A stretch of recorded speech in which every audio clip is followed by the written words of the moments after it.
ጤና ይስጥልኝ የተወደዳችሁና የተከበራችሁ የኢትዮኒውስ ቤተሰቦች እንደምናላችሁ ሰላምታችን በያላችሁበት ይድረስ።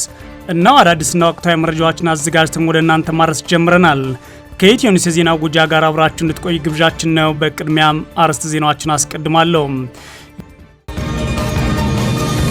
የፋኖ ኃይሎች በሶስት የተለያዩ ከተሞች በተመሳሳይ ሰዓት የተቀናጀ የማጥቃት ውጊያ ዛሬ ከፍተዋል። በአማራ ክልል የተለያዩ አካባቢዎች በአገዛዙ ጦርና ፋኖ ኃይሎች መካከል የሚደረግ ውጊያ ዛሬ ተባብሶ ቀጥሏል። አንድ የብልጽግና ባለስልጣን በህዝብ ስብሰባ ላይ የአማራ ህዝብ ጥያቄ እናንተ ጋር የለም፣ የአማራ ህዝብ ጥያቄ ያለው ተከዜ ማዶ ነው፣ ወደዛ ሂዱ በሏቸው የሚል አነጋጋሪ ቅስቀሳን ሲያደርጉ ተሰምተዋል። በዝርዝር የምንመለከተው ጉዳይ ነው። በአማራ ክልል ያለው ጦርነት ጋር በተያያዘ በማንነታቸውና ፖለቲካ አቋማቸው ምክንያት የሽብር ክስ የተመሰረተባቸው አቶ ዮሐንስ ቦያለውና ክርስቲያን ታደልና ሌሎች ያለ ፍርድ ሂደታቸው መጓተት በፓርላማ ጥያቄ አስነስተዋል።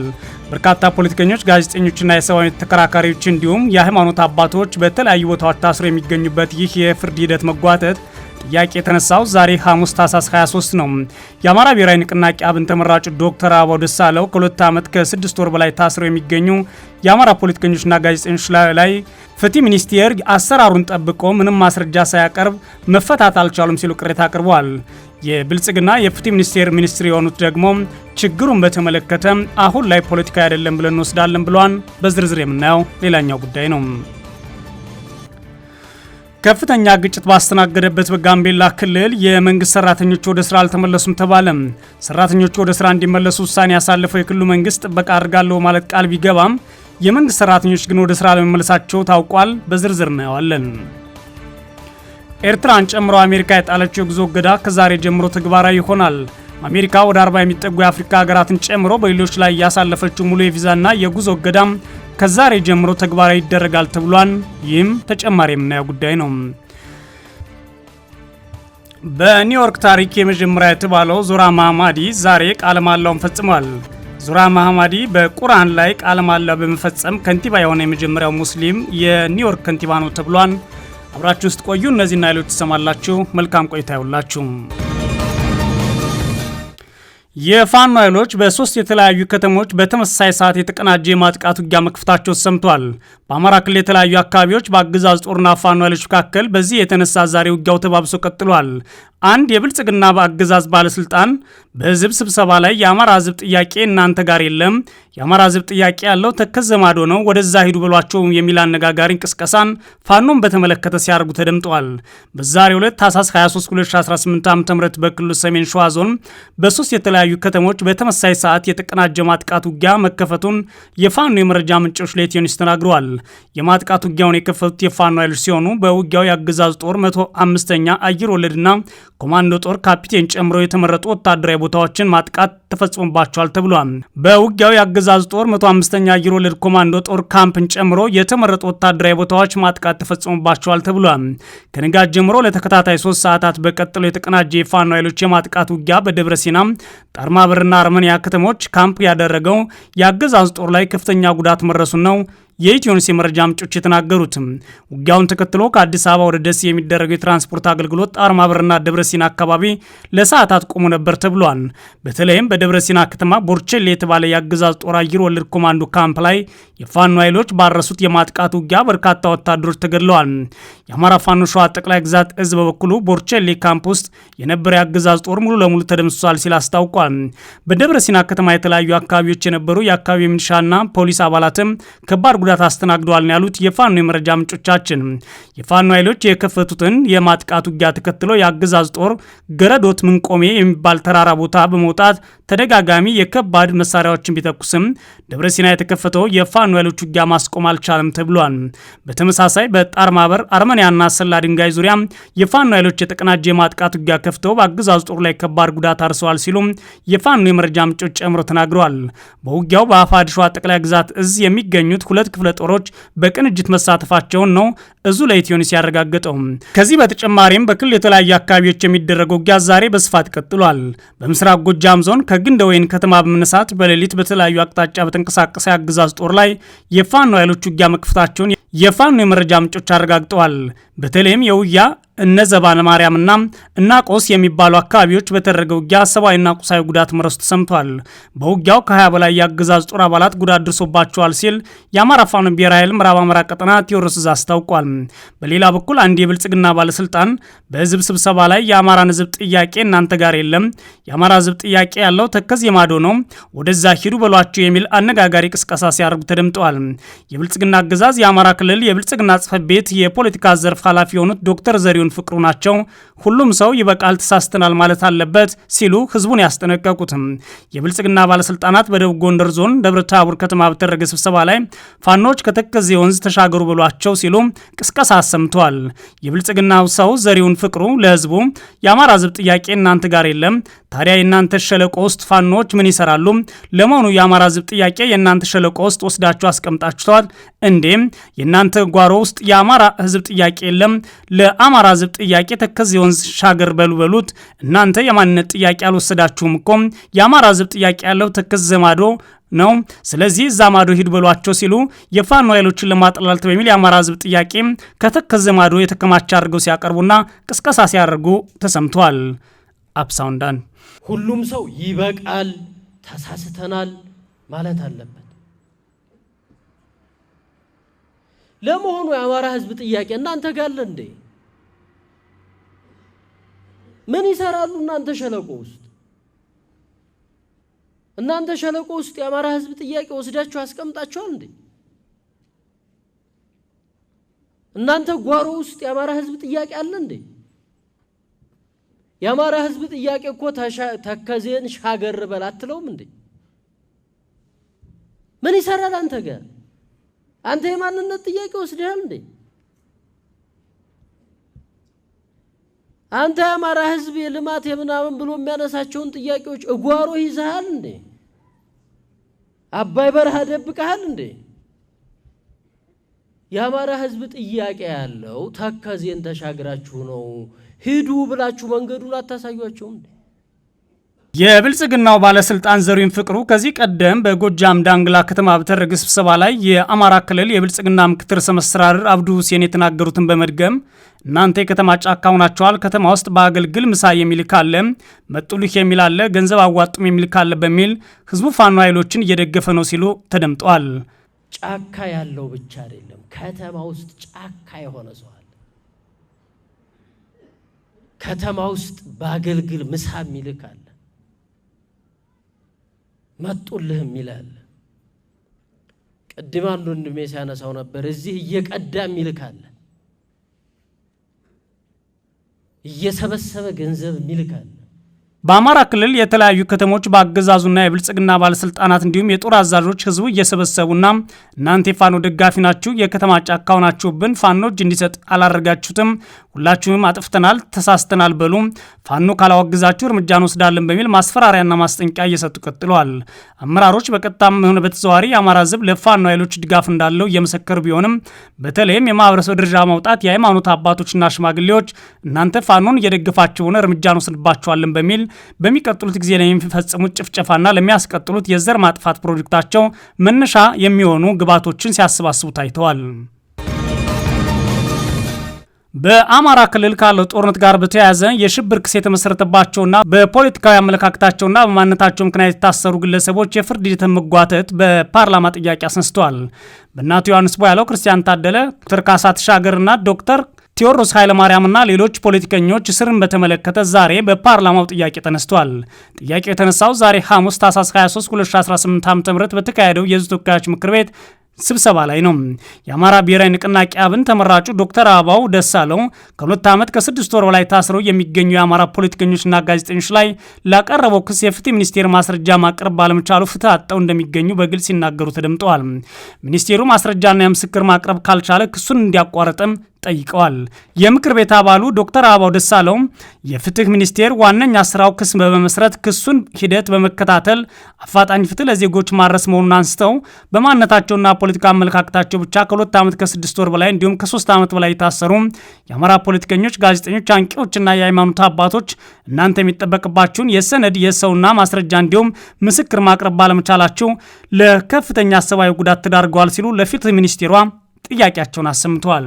የምክር ቤት አባሉ ማስረጃና ምስክር ማቅረብ ካልቻላችሁ የተሰጣችሁትን ክስ የማቋረጥ ስልጣን መጠቀም ሲገባቸው ዜጎች በፍትህ መጓደል የሚሰቃዩበት እስከ መቼ ነው ሲሉ ጠይቀዋል። ከፖለቲካ ጫና ወጥታችሁ እውነተኛ ፍትህ የምታሰፍኑት መቼ ነው የሚል ሌላ ጥያቄም ዶክተር አበባው አንስተዋል። በማንነታቸውና በፖለቲካ አመለካከታቸው ብቻ ከ2 ዓመት ከ6 ወር በላይ የታሰሩ የአማራ ፖለቲከኞች፣ ጋዜጠኞች፣ አንቂዎችና የሃይማኖት አባቶች እናንተ የሚጠበቅባችሁን የሰነድ የሰው ማስረጃና ምስክር ማቅረብ ባለመቻላችሁ ለከፍተኛ የሰብአዊ ጉዳት ተዳርገዋል። ማስረጃና ምስክር ማቅረብ ካልቻላችሁም የተሰጣችሁን ክስ የማቋረጥ ስልጣን መጠቀም ሲገባችሁ ዜጎች በፍትህ መጓደል የሚሰቃዩት እስከ መቼ ነው?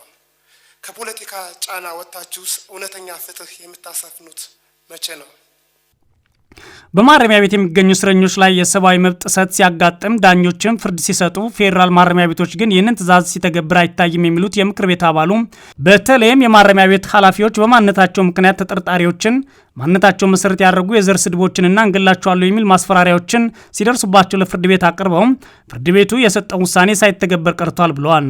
በሰብአዊ ተቋማት እንደተረጋገጠው በአገሪቱ የተለያዩ ክፍሎች በተለይም በአማራና በኦሮሚያ ክልሎች ከፍተኛ የመብት ጥሰቶች ምራቸውን የምክር ቤት አባሉ ያነሱ ሲሆን ለዚህ የመብት ጥሰት ፍትህ እንዲረጋገጥ ተቋሙ ምንም እየሰራ አይደለም በማለት ትችታቸውንና ጥያቄያቸውን አሰምተዋል።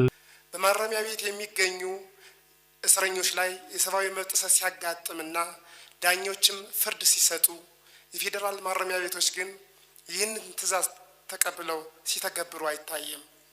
እንደ ማሳያ በፍርድ ቤት የአማራ የህሊና እስረኞች የማረሚያ ቤት ዋና ኃላፊ ሰብስቦን አስጸያፊ ብሔር ተኮር ስድብ ሰድቦናል፣ የግድያ ዛቻ ዝቶብናል፣ ከማደሪያ ክፍል እያወጡ ይደበድቡናል ብለው ለፍርድ ቤት ክስ ሲያቀርቡ ማረሚያ ቤት ኃላፊዎች ግን ችግሩን መቅረፍ አልቻሉም። ከዚህም የተነሳ ለፌዴራል ፖሊስ ፍርድ ቤቶች ጉዳዩን እንዲመረምሩና ሪፖርት እንዲያቀርቡ ቢጠይቁም ከወራት በላይ የፌዴራል ፖሊስ ሪፖርት ማቅረብ አልቻለም። በዚህ ምክንያትም ችግሩ ሊቀረፍ አልቻለም። ይህንና መሰል ሰብአዊ መብት ጥሰት የሚሰሩ የፌዴራል ማረሚያ ቤት አመራሮች ላይ ተጠያቂነት የምታሰፍኑት መቼ ነው? ለምክር ቤት አባላት ጥያቄዎች መልስ የሰጡት የፍትህ ሚኒስትሯ ወይዘሮ ሀና አርአያ ስላሴ ናቸው።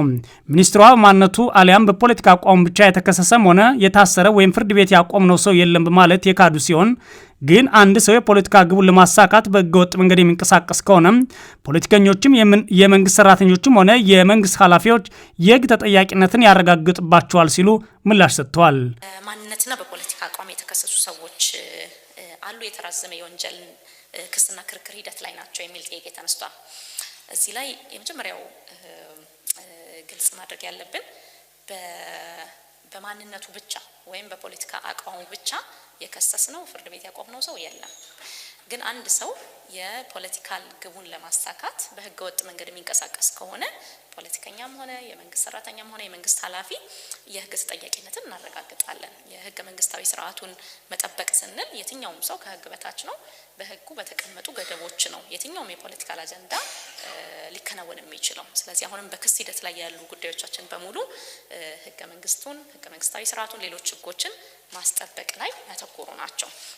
እዚህ ላይ በእነዚህ የክስና የክርክር ሂደቶች ላይ በመንግስት በኩል ወይም በአቃቤ ህግ በኩል ምስክሮችን፣ ሰነዶችን ማቅረብ ላይ ችግር አለ የሚለውም ተነስቷል። እዚህም ላይ እኛ ምስክር ሳናቀርብ የተቋረጠ የተንጓተተ ጉዳይ የለም። በብዙዎች ዘንድ ተቀባይነት ያጣውና ብዙዎቹ እንዲለወጥ የሚሰሩበትን ህገ መንግስት በመጥቀስ ህገ መንግስታዊ ስርዓቱን መጠበቅ ማለት ማንኛውም ሰው ከህግ በታች ነው የሚለውን ሀሳብ የሰነዘሩት ወይዘሮ ሀና በህጉ በተቀመጡ ገደቦች ነው የትኛውም የፖለቲካ አጀንዳ ሊከናወን የሚችለው ሲሉም የፖለቲካ ስራዎችም የህገ መንግስቱን የተጣረሩ ሆነው እንደነበር ያነሳሉ። ለዚህም አሁን በክስ ሂደት ላይ ያሉ ጉዳዮቻችን በሙሉ ህገ መንግስቱ ህገ መንግስታዊ ስርዓቱንና ሌሎች ህጎችን ማስጠበቅ ላይ ያተኮሩ ናቸው ብለዋል። በአቃቢ ህግ በኩል ምስክሮችና ሰነዶችን ማቅረብ ላይ ችግር አለ የሚለውን ሲመልሱም ደግሞ አሁን ላይ ምስክር ሳናቀርብ የተጓተተም ሆነ የቀረ ጉዳይ የለም በማለት እየተፈጸመ ያለውን ጉዳይ ክደዋል። መገንዘብ ያለብን የሽብርና ተመሳሳይ ውስብስብ የሆኑ ወንጀሎች ላይ ክርክሩ ረጅም ጊዜ ይወስዳል ማለት ክርክሩ ረጅም ጊዜ እንዲወስድ የተደረገበትን ፖለቲካዊ ውሳኔ ህጋዊ አድርገው ለማቅረብ ሞክረዋል። በተለይም ደግሞ ወንጀል ተጠያቂነትን ማረጋገጥ ስራ ከባድ ነው የሚሉት እኒሁ የፍትህ ሚኒስቴር በሀገሪቱ በመላ አማራዎችና ሌሎች ብሔር መሰረት ያደርጉ ጥቃቶች ሲፈጸሙ ምንም አይነት የህግ ማረጋገጥ ስራዎችን ወይም ደግሞ የወንጀል ተጠያቂነትን ሲያረጋግጡ የሚያሱ ተቋማቸው ፖለቲከኞችና በማንነታቸው መሰረት የታሰሩትን ግን የህግ ማረጋገጥ ጉዳይ ነው ብለው ሲከራከሩ በፓርላማው ተደምጠዋል። ከፍተኛ ግጭት ባስተናገደው በጋምቤላ ክልል የመንግስት ሰራተኞች ወደ ስራ አልተመለሱም።